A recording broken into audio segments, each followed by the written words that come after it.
Welcome to the deep dive. We're here to take those sources you're looking at and really pull out the key ideas, giving you a solid understanding without getting lost in all the details. And today we're diving into Mahatma Gandhi's autobiography, The Story of My Experiments with Truth, specifically excerpts from the Hindi original.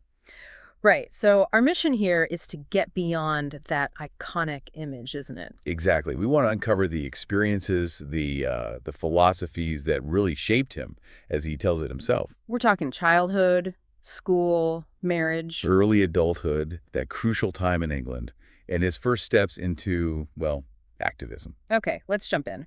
Right away, he mentions the title Mahatma, Yeah, which is, how most people know him. but he says it didn't hold much value for him. Came from his spiritual experiments, he calls them. Mm-hmm. He even says it caused him pain, never pride. That's Yeah. quite a statement to start with. It really is. And this focus on spiritual experiments, that's where he felt his influence came from. It sets a tone, doesn't it? This idea that genuine spiritual searching should lead to humility, not ego. Definitely something to keep in mind. So he takes us back. Early life, finances were tight. Yeah, that's a key detail. It wasn't just about ideals, practicalities mattered. It even decided where he took his matriculation exam, Ahmedabad, because it was cheaper and closer than Bombay for someone from Kathiawad. Little details like that, they really ground the story. It shows these huge figures navigated everyday stuff just like anyone. And then, this is fascinating, the child marriage aspect. His own at 13. And he connects it directly to education, or rather the disruption of it. Right, for him and his brother, they were in the same school, his brother a year ahead, and another brother married alongside him who was a year above that one. And he points out that those marriages cost them a year of schooling.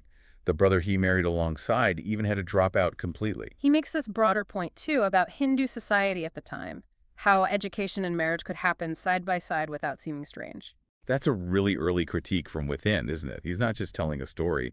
He's analyzing the social norms. Linking child marriage and lack of education, you can see his social conscience developing early on. And it might surprise people, but he says he wasn't exactly top of the class in high school. Yeah, challenges that idea of him being, brilliant from day one. It makes his later achievements feel more earned, maybe, a result of growth and effort. Then there's the Beatty story, stealing and smoking with a friend. Huh, yeah. And when they ran out of money, they found some plant stalks to smoke instead.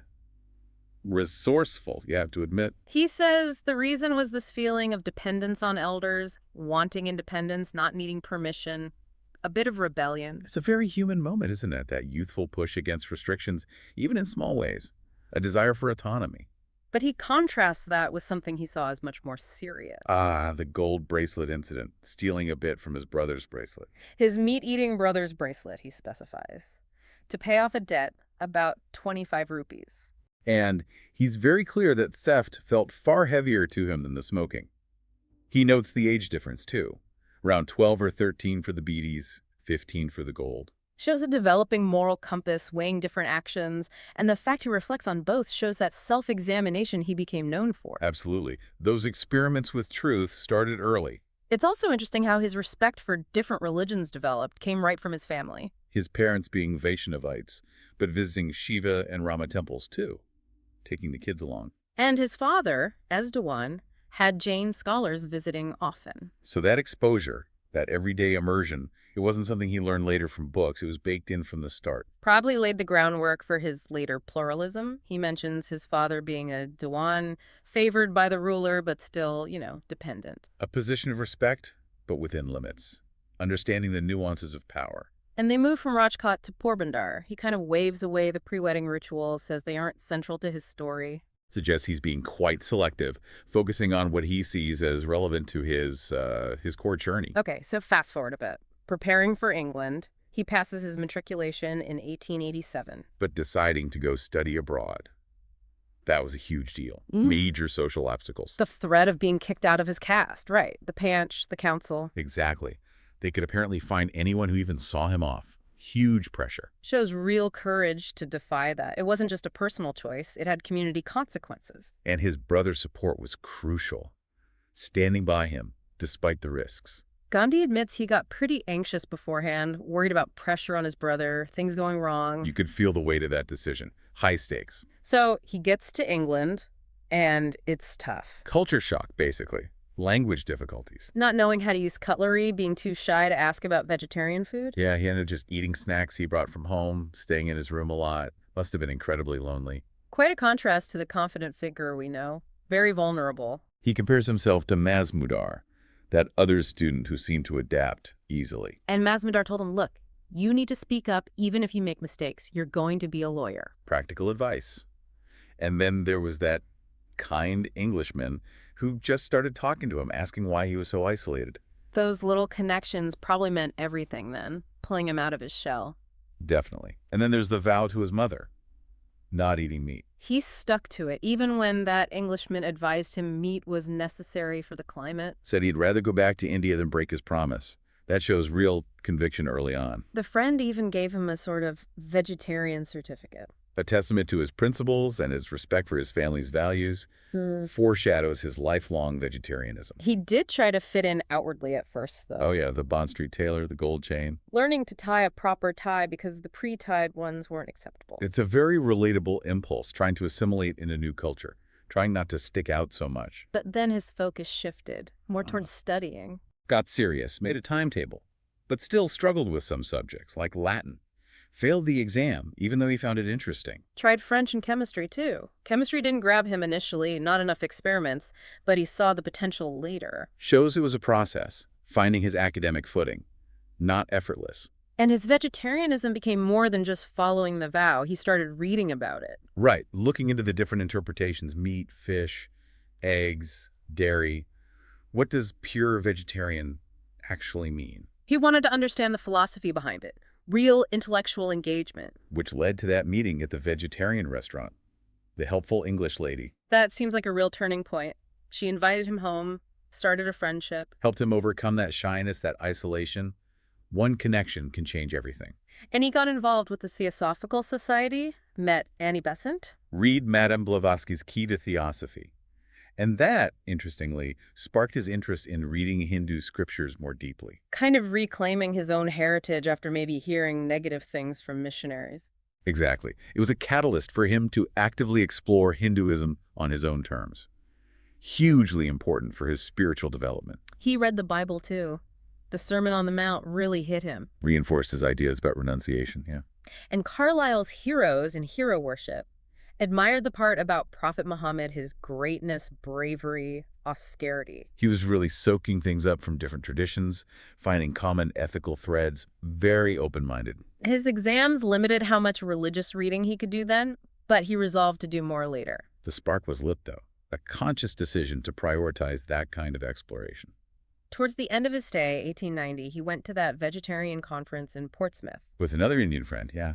Stayed with a lady there, shows his continued commitment to that cause. And he met Cardinal Manning. A major figure. Apparently, the cardinal appreciated Gandhi's work during a strike and liked meeting saintly men. Suggests Gandhi was already making an impression, even then. His focus on justice resonated. It seems so.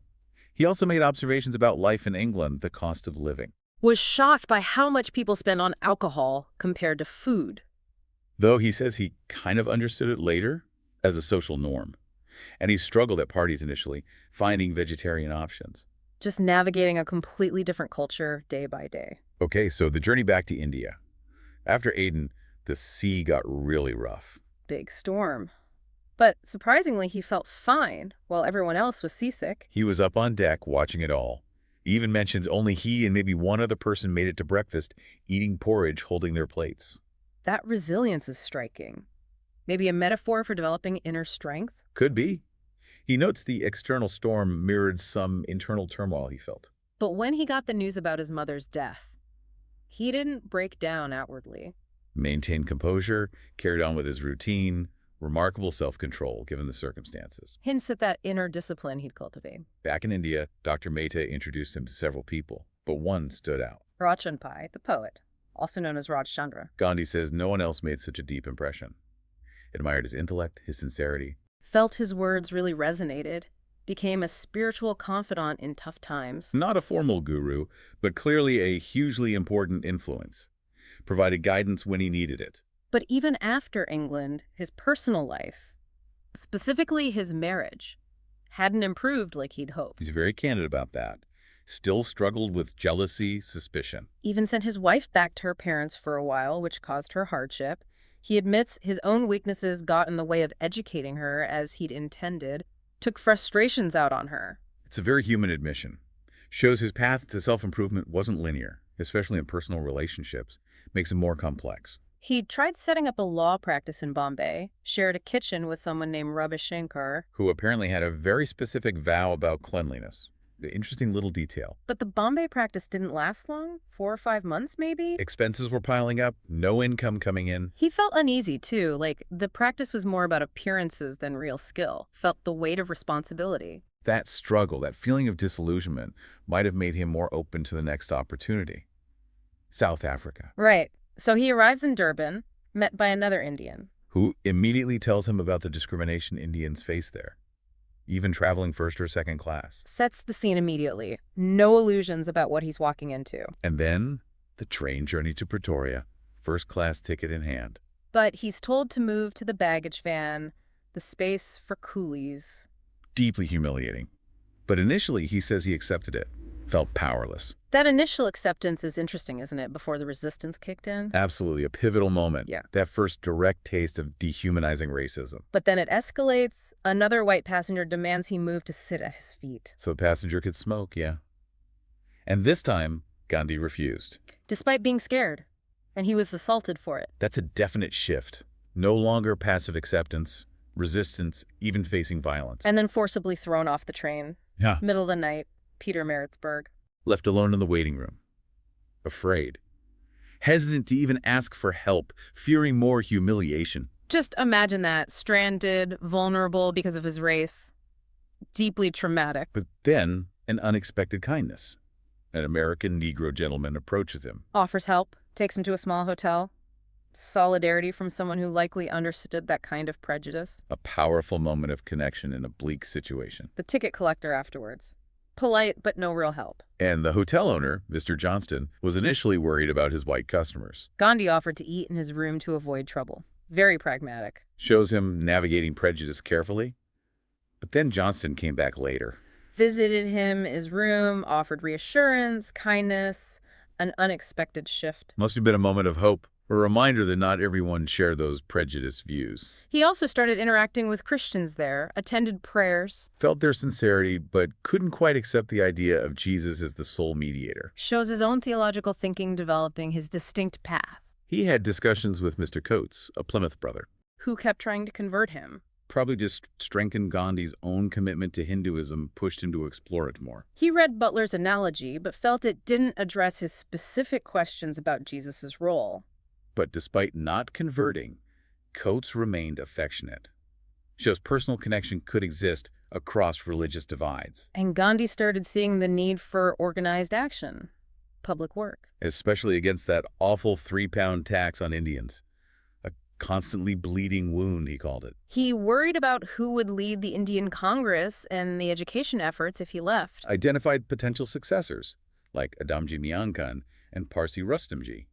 Shows his developing leadership sense, planning for continuity. He even started learning Urdu and Tamil to connect better with the community. Got help from an English official for Urdu, who apparently had an amazing memory for words. Shows his practical commitment to representing everyone. And then he wrote the Green Pamphlet. To highlight the plight of Indians in South Africa, sent it out widely. 10,000 copies. To newspapers, influential people back in India.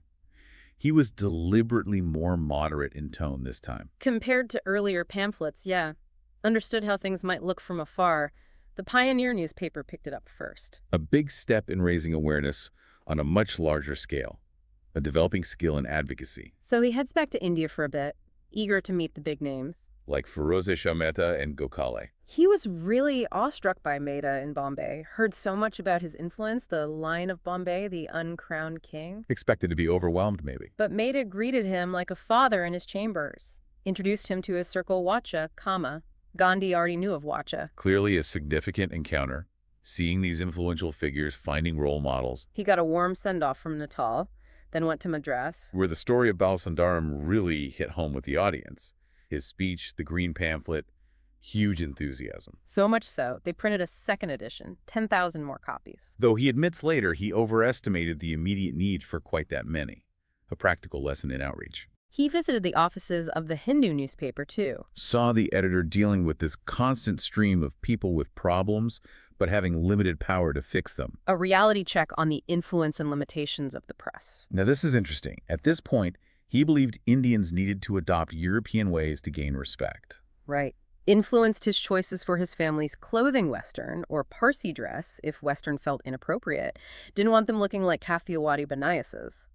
Saw Parsis as more refined. Reflects the colonial mindset of the time, doesn't it? Equating Westernization with progress. His views on this would definitely evolve later. The journey back to South Africa, 18 days, and just before arrival, another huge storm. He calls it a warning of the real storm waiting for them in Durban. Symbolic. December is stormy there, but this one was intense, prolonged, worried the passengers. But Gandhi himself felt calm this time, had experience, wasn't seasick. He actually moved around reassuring people, relaying info from the captain, found connecting with others helped keep things calm. Shows his growing resilience, his leadership emerging even in that situation. They anchored around December 18th or 19th. But yeah, the real storm was brewing ashore. You could feel the tension at the port in Durban. News had spread. The white community was furious about the Indians arriving, determined to stop them landing. Rumors, threats flying around, a really volatile situation. The ship owners, the agent, met with the natal government. But the government initially said they wouldn't intervene. Basically giving a green light to the mob. Pretty much. The agent even suggested Gandhi try to slip ashore secretly. That's how bad it was. But when he did land, someone recognized him, and the mob attacked violently. Forced him to take refuge in the police superintendent's house. But the mob surrounded it, demanding they hand him over. He was in serious danger. The superintendent, Mr. Alexander, handled it incredibly well, apparently. Calmly told the mob about due process. Eventually, Gandhi got escorted to Parsi Rustomji's house. Safe, but injured a hidden back injury. Luckily, the ship's doctor was there, Detta Barjor, gave him good care. Alexander's actions probably saved him from worse. But it wasn't over.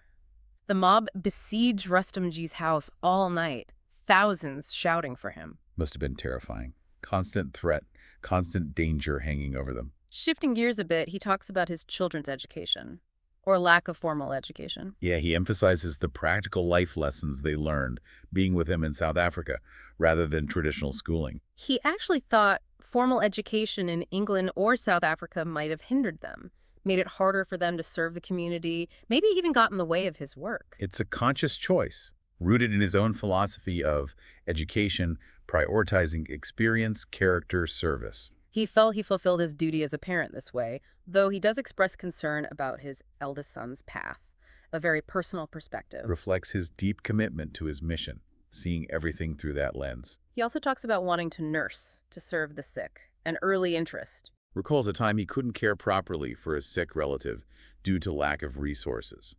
Had to send them to a hospital for indentured laborers. That must have hit hard, probably fueled his desire to learn nursing skills. Led him to connect with Dr. Booth and volunteer at that small hospital funded by Parsi Rustomji. Doing the physical work, cleaning, finding strength in his convictions to do that service, a recurring theme. It is. Leading by example, putting principles into practice. And then the vow of brahmacharya, celibacy. He connects it directly to his commitment to public service. Felt he couldn't fully dedicate himself while also raising a family. A fundamental conflict for him. A huge personal decision, solidified around 1906 during the Zulu Rebellion. Right. He offered an Indian ambulance corps service to the natal government then. Even though he had no quarrel with the Zulus, felt it was a civic duty as residents. Meant dismantling his new Johannesburg household, sending his family to Phoenix, and heading off with the stretcher bearers. And it was during that service, he says, that the thoughts about self-restraint, about brahmacharya, really intensified. He discussed it with colleagues. He's honest about the difficulty, though. Achieving complete celibacy, controlling thoughts, an ongoing struggle, an ideal. Makes his commitment feel more real, less like some superhuman feat. A constant, conscious effort. Going back slightly, during the Boer War, he'd also offered an ambulance corps. Initially rejected by the government. But he persisted. Got help from Dr. Booth, met the Bishop of Natal who supported them. And as the war situation changed, the government accepted their help after all. The Corps worked diligently, tending to wounded soldiers, Boer and British alike. And their service was recognized, appreciated, It boosted his credibility, showed his willingness to contribute positively, not just protest. That dual approach, raising grievances but also working for internal reform and community well-being, seems key. Absolutely. It built goodwill, strengthened their moral position when advocating for rights. Very strategic. He also felt the overseas Indian community needed to support India itself, facing poverty back home. Yeah, the idea of sending money back came up. Funds were collected after Gokhal's visit in 1917. Shows his connection to India remained strong. And speaking of Gokhale, Gandhi worked as a clerk for the Congress in Calcutta once, at Gokhal's request. Mr. Ghoshal was hesitant at first, Gandhi being unfamiliar with the ropes. But Gandhi was eager, efficient, cleared a backlog quickly. Saw it as a great chance to learn how the Congress actually worked from the inside. Ghoshal made an interesting comment then about the older generation having a deeper spirit of service than some of the younger ones. A glimpse into the internal dynamics of the early Congress. Gandhi also attended Lord Hardinge's Durbar in Delhi and was quite put off by it. All the pomp and ceremony. He saw it as a sign of subjugation, not power. Noted the Indian kings and Maharajas decked out in jewels, but was told these were symbols of their loyalty to the British, not their own authority. Reinforced his critique of colonialism and the role of the Indian elite within it. He deeply admired Gokhale, though. His dedication to service, the respect he commanded. Gokhale's decisions were apparently accepted without question. He seemed content with that. A huge role model for Gandhi. There's that anecdote about the carriage. Gandhi questioned Gokhale using one, suggested the tram. Wondered if it lowered the prestige of leaders. And Gokhale explained, a bit painfully, that he didn't use his legislative allowance for personal things, that he was actually quite constrained financially. Gandhi felt ashamed for judging. Gokhale even joked about being jealous seeing Gandhi on the tram. Showed Gokhale's sacrifice and Gandhi's ability to learn. A lovely story illustrating Gokhale's integrity. So the expectation was Gandhi would go back to South Africa. But then Kevalram, that lawyer from Rajkot, paid him a visit, urged him to move to Bombay instead. Believed Gandhi was destined for public work in India, shouldn't stay in Kathiawad. Even offered financial help, some legal work. Said established lawyers should support newcomers. And Gandhi had proven himself. A major intervention. It changed his course. He moved to Bombay, rented chambers. Seemed like he was settling in. A new chapter opening up in India. But then disruption. His second son fell seriously ill soon after the move. And Gandhi, wary of Western medicine then, decided on home remedies, water treatments. Though he did ask a doctor friend to check in periodically. And importantly, he discussed the plan with his son, Madal, sought his opinion despite his youth. Shows his evolving approach to health and his family dynamics. He then gives some political context for South Africa again. White population held all the power. Indians disenfranchised, oppressed. Like beetle nut between nutcrackers, was his phrase. Caught between the government and the white public. A really vivid image of their vulnerability. He recalls being treated rudely by a high-ranking immigration official from Ceylon. Accused him of misrepresenting passenger numbers, intimidating behavior, prejudice even from other colonial officials. Underscores how systemic the discrimination was. And another time, a customs officer confiscated some of his books. Religious texts included, deemed unsuitable. Censorship. Trying to control not just movement, but thoughts. Spirituality. Oppressive. The Indian community decided to send a deputation to see Joseph Chamberlain, the colonial secretary. Even though they weren't optimistic, Gandhi felt it was important just to state their case clearly, regardless of the likely response. Shows their persistence and advocacy, using every channel, even if prospects seemed dim. He mentions his own health issues around this time. Weakness, boils in Durban, treated by Dr. Mehta. Then constipation and headaches in Johannesburg, relying on laxatives. Added stress, no doubt. He also reflects on an incident with Kasturbai back in 1898. He asserted his authority about a guest, acted possessively. Later saw it as wrong thinking, and overcoming that tendency as a victory. Admits his understanding of relationships and celibacy was limited then, saw wife mainly as helpmeet. That self-awareness, tracking his own moral development, is constant. Then a positive development, a young Englishwoman joined his office as an assistant. He emphasizes her immediate dedication, efficiency. He trusted her deeply. She became a close confidant, sought his advice on personal matters. He even gave her away at her wedding. A significant cross-cultural relationship built on trust. Then the Indian Opinion newspaper. Funded mainly by Seth Parsi Rustomji. Aimed purely at serving the community. But it was a huge financial drain, often used up all his savings. Yet he believed it was vital, never intended it to make money. He saw it as crucial for developing his own thoughts, his philosophy of satyagraha, like young India later. And the process itself, answering letters, engaging in debate, was educational for him. Strengthened his understanding, his leadership skills. He realized early on that newspapers needed a spirit of service and understood their power, comparing an uncontrolled press to a destructive flood. Responsibility. A crucial tool, but one needing careful handling. It was the laboratory for his ideas. He then talks about the word coolie, that derogatory label. Draws parallels to how Dalits were treated in India, Jews in Europe, ghettos, the injustice, the stigma. Hoped the sacrifices of people like Andrews and Shashii might help uplift Indians in South Africa, but also criticized arrogance he saw in some D-head communities, claiming divine favoritism. Shows his awareness of linked oppressions, and his critique wasn't just external. Then the plague outbreak in Johannesburg's Indian location. And the government's discriminatory response, planning to move everyone to a camp and burn the location. He got an urgent telegram to return. Madhunjit bravely occupied a vacant building for the sick. Gandhi alerted the authorities. Dr. Godfrey came to help. Gandhi believed pure intention could overcome crises. The relocation plan caused fear. Volunteers stepped up, even helped people recover buried money. A crisis revealing both prejudice and resilience. Starkly showed government bias, but also the community's strength and Gandhi's immediate response. This leads into the Phoenix settlement idea. Indian opinion was struggling financially. Mr. West gave an alarming report: losses, mismanagement. But West himself was incredibly dedicated, willing to take charge. Gandhi admired West's simplicity, his ability to act on conviction instantly. And then Gandhi read Ruskin's Unto This Last, which had a massive immediate impact. He translated it as Sarvodaya, said it mirrored beliefs already deep inside him. Called Ruskin a true poet for awakening those dormant sentiments. Transformative reading. So he talks to West, shares the impact of Ruskin, proposes moving the newspaper to a farm. The vision.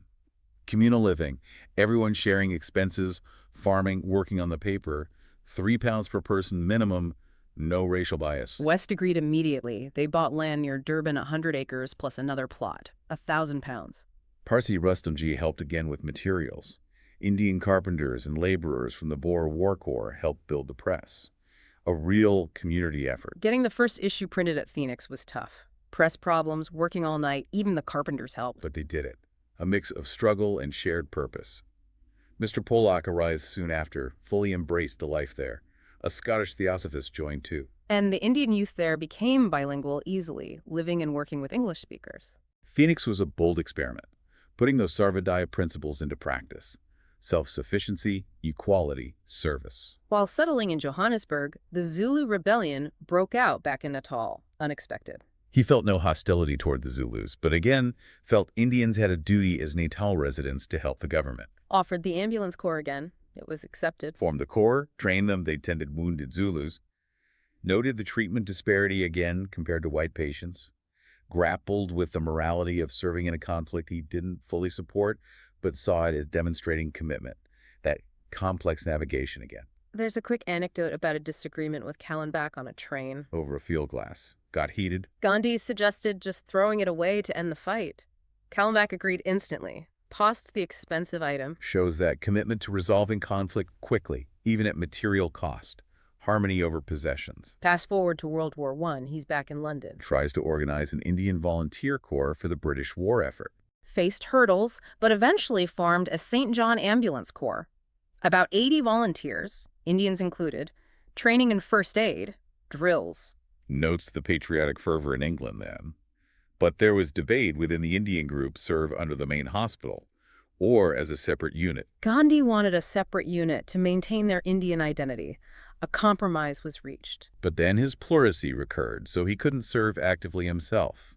Interesting effort, given his later views. A complex relationship with the empire, offering support while seeking recognition. He mentions Gokhale was also in London when he had that pleurisy relapse. Gokhale visited him, showed great affection and care, offered financial help, which Gandhi declined. Underscores their deep personal bond, beyond just politics. Then back at Phoenix, more trouble. Financial difficulties, and the manager they appointed committed fraud. A real betrayal. Shocking for Gandhi and Kallenbach. Kallenbach was devastated, felt his reputation was ruined. but trusted Gandhi completely to handle it. Gandhi went to the authorities, confessed the theft honestly, but pleaded for leniency for Parsi Rustamji, who'd unknowingly signed papers. The official understood, didn't prosecute Rustamji due to his age and Gandhi's intervention. Shows the risks of communal ventures and Gandhi's integrity. After his illness in England, he recovered at a friend's place in Croydon. Simple care, vegetarian food. Gokhale visited, told him to rest, no public speaking yet. Friends organized a simple gathering for Gokhale. Heartfelt talks, simple food. Gokhale was unwell himself then, insisted on coming briefly, but had a fainting spell. A poignant picture of their later interactions, Gokhale's failing health. Then, back in India, his decision to travel third class, to really understand ordinary people's experiences. Described the overcrowding, the filth, and the railway officials treating people like animals, rudely. The powerlessness of third-class passengers, a transformative experience for him, surely. Fueled his commitment to justice for everyone. He then details his investigation in Bihar into the indentured laborers issues invited by Rajkumar Shukla. The oppressive indigo system, exploitation, read the documents, found the complaints largely true. Tried the official channels, wrote to Bombay government, met officials like Lord Willingdon. Sympathy, but bureaucratic inertia. Central government letters just got acknowledgments, met Lord Chelmsford later, and mentions the women's deputation led by Sanat Jayaji Pettit, which got a promising response from the Viceroy. Shows his early efforts tackling systemic exploitation in India and the frustrations of dealing with the bureaucracy. Champaran was brewing. He recounts explaining satyagraha to the Viceroy during one meeting. The Viceroy was skeptical, asked if it wasn't just a threat. Gandhi clarified. It's people's power, a duty to show non-violent ways to end suffering, the ultimate weapon of self-defense for those wanting freedom. Felt the Viceroy understood better after that. A key moment, articulating his core philosophy to the highest authority. Back at Sabarmati Ashram, life was simple, no fixed meal times. He liked eating early, but dinners were often late. Ashram life embodying his principles. Simplicity, self-sufficiency, community. He visited the Kumbh Mela in Hardwar in 1915, mainly to see Mahatma Gandhi. Gokhale's Servants of India Society sent a big group, managed by Kunzru. Dr. Dave was there. Shantiniketan was invited to help with service efforts too. Shows his ongoing engagement with both spiritual gatherings and social service networks. He raises an internal social issue. Women having their heads shaved in some ashrams, a long-standing practice. He felt enough awareness had been raised to stop it, discussed it with leaders, wrote about it, public supported ending it. But then wondered if satyagraha could be applied here. Wasn't sure how. Shows his concern for internal reform, women's dignity, and thinking about satyagraha's scope. And its potential limitations, or at least the question of how to apply it appropriately in different contexts. Then the political climate heats up. The Viceroy hints about repressive laws coming when the time comes. Likely the Rowlatt bills. Led to protest meetings, the decision for a Hartle, a general strike. The date got mixed up, proposed for March 30th, changed to April 6th. But the Hartle itself saw huge participation, widespread enthusiasm. A major moment of national protest, Gandhi increasingly leading it. And this brings us properly to Champaran, the oppressive indigo system again. And Rajkumar Shukla, that persistent peasant, insisted Gandhi come see the suffering himself. Gandhi was reluctant at first, told him to raise it at the Congress, which happened thanks to Braj Babu. But Shukla didn't give up, followed Gandhi to the ashram, finally persuaded him to come via Calcutta. Gandhi admits he knew nothing about the region or what to do. It was Shukla's sheer determination that won him over. Shukla met him in Calcutta as promised. They traveled to Patna. Initial confusion at Rajendra Prasad's house, Shukla looked unassuming. Then a warm welcome once Prasad understood. There's that anecdote about the servant treating Shukla like Gandhi out of loyalty to Prasad. Gandhi says these things really increased his respect for Shukla. In Patna, Gandhi took the reins. The start of a major satyagraha. Shukla's persistence was the key that unlocked it. He reconnected with Maulana Mazharul Haq in Patna, whom he knew from London. Got invited there. Arrived in Muzaffarpur, welcomed by Professor Kripalani and students. Local lawyers like Braj Babu and Rajendra Prasad were eager to help. But Gandhi was shocked they were charging fees, sometimes high ones, to these poor peasants. Heard of a 10,000 diro fee for just an opinion. He gently told them off for it, and they took it well. But it convinced him legal battles weren't the answer. The root problem was fear. The solution, remove the fear, abolish the exploitative Tinkathia system. He refused any money from the Champaran peasants. declined a big donation from Bombay to keep it independent, not a national political issue. Agreed. Local lawyers would seek funds from richer Biharis.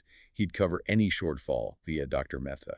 Practical, principled funding. They set up schools with volunteers, including Kasturbai, challenging teaching Hindi with volunteers who weren't fluent. Gandhi told them, focus on hygiene, character, not perfect grammar. Very practical, people-focused approach. Marked his first major Indian satyagraha. Then the Ahmedabad mill strike, workers demanding higher wages, pledged not to return till demands met. Their resolve started wavering. So Gandhi vowed to fast if the strike couldn't continue until resolved. Huge emotional reaction. Anusuyaben offered to fast instead. Gandhi explained, their duty was the pledge. His fast was to support them, not rely on charity. Vallabhbhai Patel tried finding them other work. Mahatma Gandhi suggested filling the ashram well with sand. Anusuyaben led the workers carrying sand baskets. Inspiring image. Arbitration was agreed. The strike ended after just 3 days of his fast. Mill owners gave sweets. Agreement on day 21. The commissioner advised workers to always follow Gandhi. Ironic, given what happened next in Kedah. Distributing the sweets was chaotic. Did it by the pledge tree. Shows his use of fasting, his connection with workers. Next, Kedah Satyagraha. Demanding revenue suspension due to crop failure. Government refused. Threatened seizing property, fines. Mohandas Pandya symbolically harvested onions from seized land. Got arrested. But that just fired people up more. Fear of jail was lessening. Eventually, the government conceded suspension for those who couldn't pay. Kedah marked the real awakening, political education of Gujarat's peasantry. More impactful, Gandhi felt, than even Besant's Home Rule movement. Because it brought educated volunteers directly into peasants' lives, fostered self-sacrifice, and allowed Vallabhbhai Patel to find his footing as a leader. A watershed moment. Showed collective nonviolent power locally and launched Patel. Then his deeper involvement in the Khilafat movement, advocating for the Ottoman Caliphate. Corresponded with government about releasing the Ali brothers. Studied the issue deeply. Tried to rally Muslim support, went to Muslim League meetings, Aligarh College, planned a deputation to the viceroy, but couldn't meet the Ali brothers in prison. Got involved in a committee deciding strategy even before the Congress one was fully formed. Reached unanimous decisions via letters. He felt this framework was solid, considered this his true entry into the Congress leadership responsibility. And articulated the non-cooperation principle. If government acts unjustly, especially on vital religious matters like Khilafat, people have the right to withdraw cooperation. Titles, jobs. Though he admits it took time for that radical idea to catch on. Khilafat work expanded his national role hugely, forged Hindu-Muslim unity then. A crucial step in developing non-cooperation as a political strategy. Finally, the story of Khadi. He hadn't seen a spinning wheel till around 1908. Yet believed, in whose Swaraj, it could solve poverty and bring Swaraj. Still hadn't seen one when he returned in 1915. They set up a loom in the ashram, but struggled.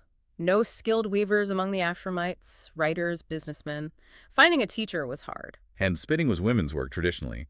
Hard for men to find instructors. Then, 1917, Broach Educational Conference. Met Gangaben Majumdar.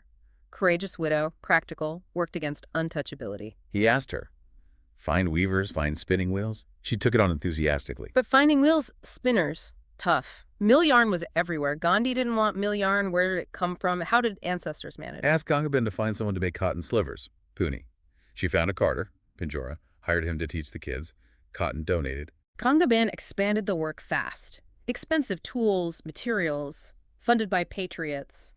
Gandhi felt it was worth it, learned the limits of existing charkas. He longed to wear only khadi. Started with milk cloth dhoti, then coarse, narrow khadi from Bijapur and the ashram. Gave Gangaben an ultimatum. Make a wider khadi dhoti in a month, or he'd wear the short, coarse one. She met the challenge. Determination. And that covers the key developments up to that point, he says. Khadi's birth linked deeply to his core philosophy. Self-reliance, dignity of labor, village empowerment, Swaraj. The struggles show the impact of industrialization, the effort needed to revive tradition. So wrapping up this deep dive into Gandhi's own words, we've seen how